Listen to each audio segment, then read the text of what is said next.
this where we've been, where we are, where we're going talks? Good. 6 games in. Team's 5-0. I'm 0-1 as a coach. We've had a really good preseason, first part of our non-conference schedule. Opened up 5-0 at home, went on the road, had a really good game against Cal. And I don't want y'all to fall into the same trap that the national media fell into, calling this a big upset. We were given a 30% chance to win the game by Massey ratings and all the people that do the prognosticating. And those people that build the big casinos out in Las Vegas had us as a 7-point underdog. So I'm not really sure how we got labeled as the big upset, but whatever. I know we looked at it as rankings, and that's where the national media fell in.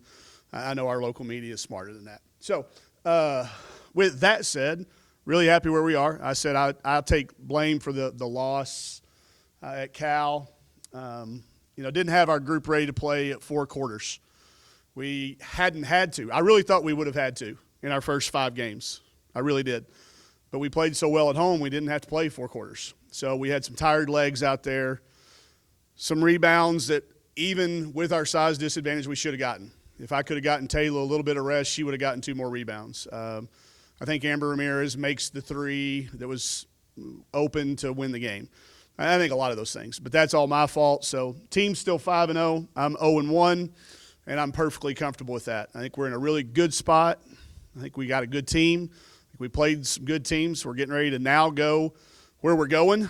I know y'all can just print it however you want. We're going to the Bahamas. Nobody's going to feel sorry for us. But we do have our 3rd straight NCAA opponent right in front of us. Fordham, NCAA tournament team last year. We just played Belmont, just played Cal, so we're in a stretch of 3 games against tournament teams from last year, and then another Power 5 opponent with Wisconsin down there as well. So team's in good shape. We don't have anybody coming back off the injury list for this trip. They will make the trip but still aren't looking to play. I would tell you that I don't know if you got to watch the game, but obviously having our 3 biggest players size-wise over there with us on the sideline didn't help us rebound. And a couple of rebounds here, a couple of rebounds there, and we're coming home and we're all still undefeated. So with that said, we're going to Bahamas tomorrow for Thanksgiving together and a couple of really good games in the warm sunshine. You face a Fordham team that looks a lot like you physically, not very big, versus a Wisconsin team which you know something about. So can you just give us a little? Yeah, I'll start with Fordham. They've got starting 5 who all have made shots from the 3-point line.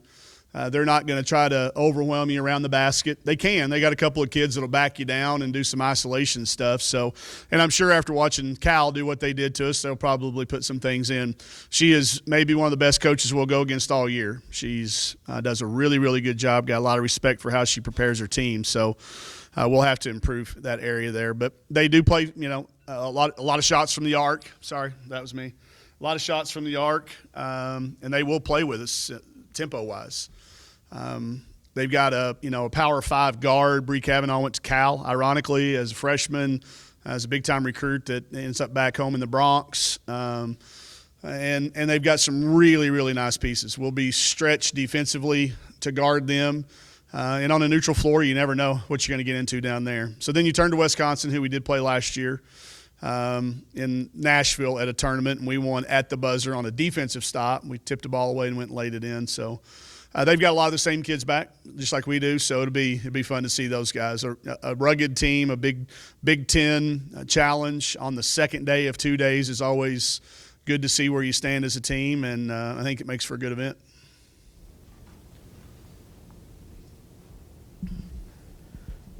Coach, you mentioned the rebounding. Yep.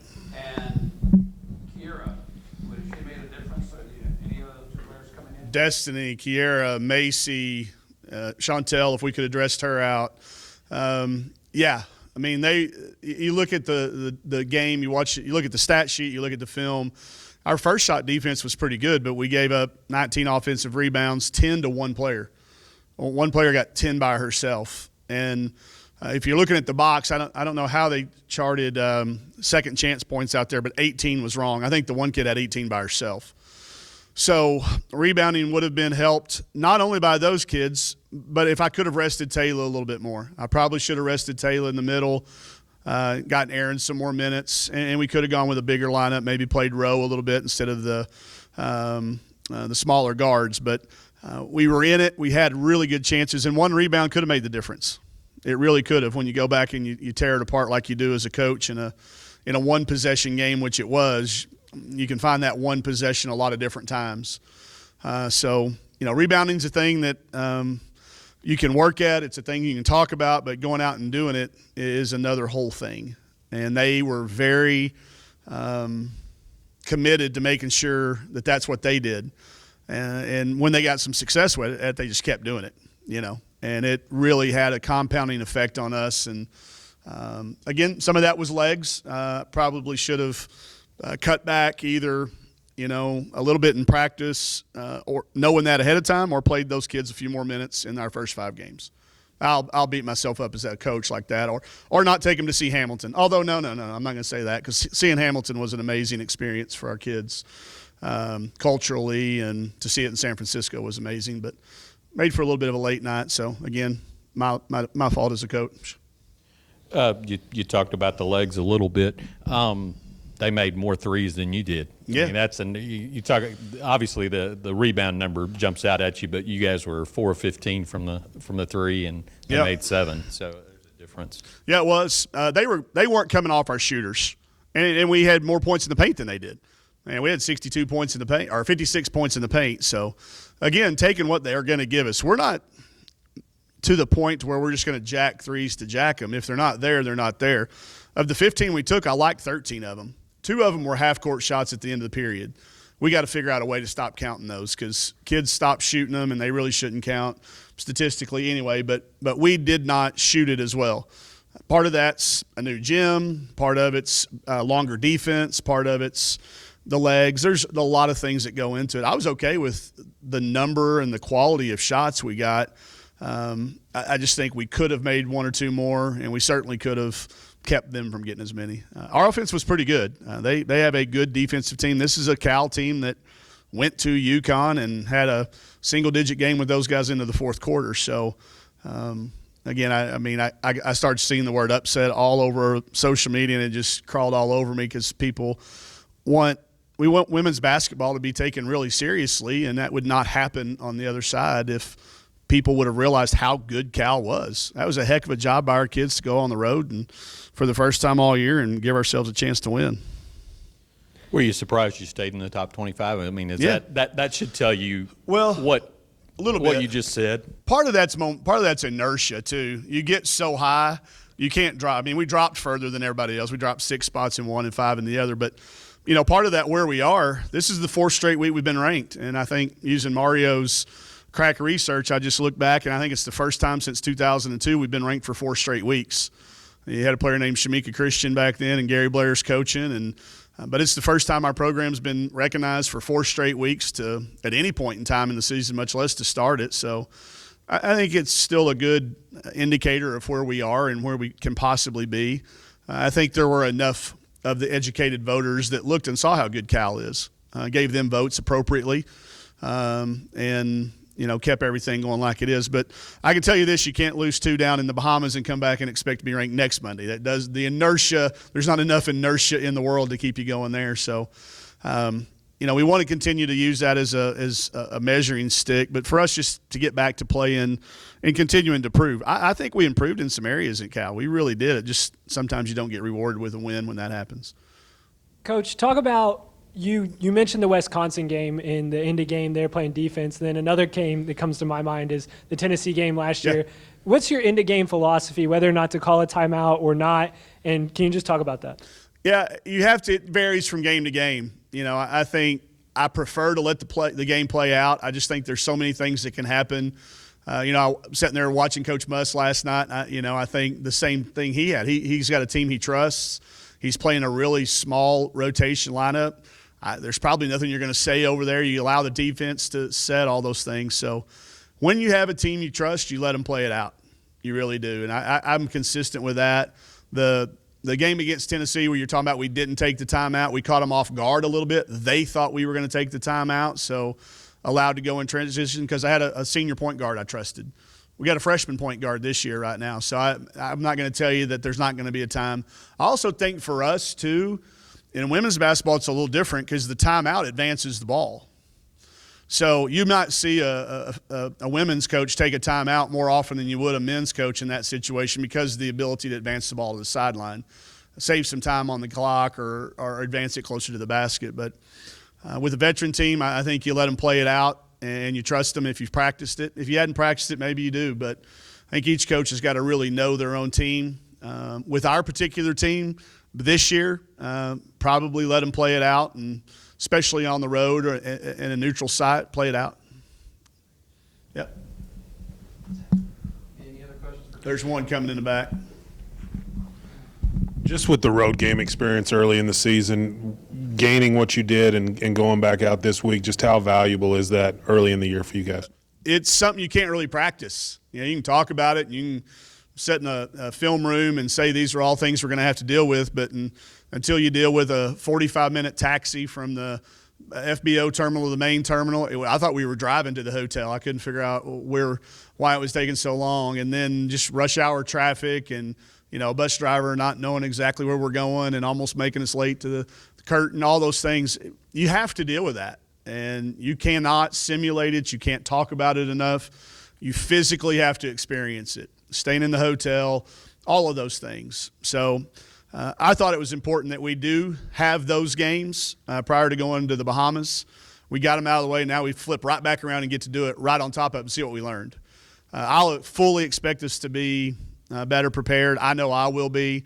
And again, it's all of us. We all went back. I challenged each kid, each coach to look at the film and find one thing we could have each individually done better and to make the difference in the outcome of the game. And it was pretty easy for me specifically to find things. And I know it was for most of our players too.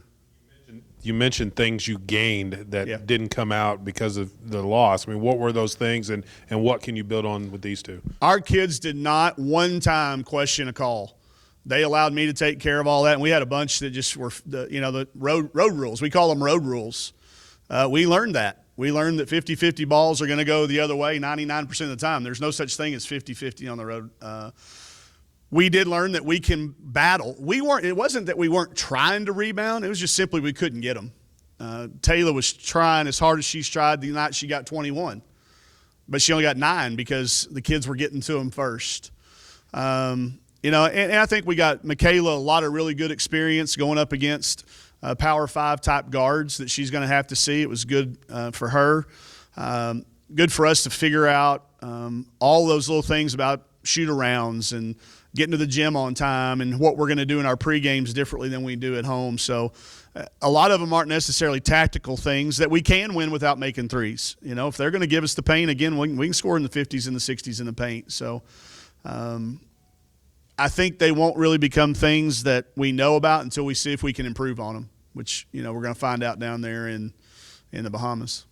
Last thing. Yeah. Taylor, last week when I visited with her, she Yeah. talked about, hey, you're going to see more offense from me. I mean, Yeah. is that a preview of maybe more things to come? Maybe a little bit. She got a lot of those. They had big kids, and they rebounded so hard that it was not only one of the first things, it was the first thing. She can outrun them in transition, and she got 4 run-out layups, which, lead to lay-ins, easy baskets, and then she makes a couple around the basket on rebounds. She had a tip-in.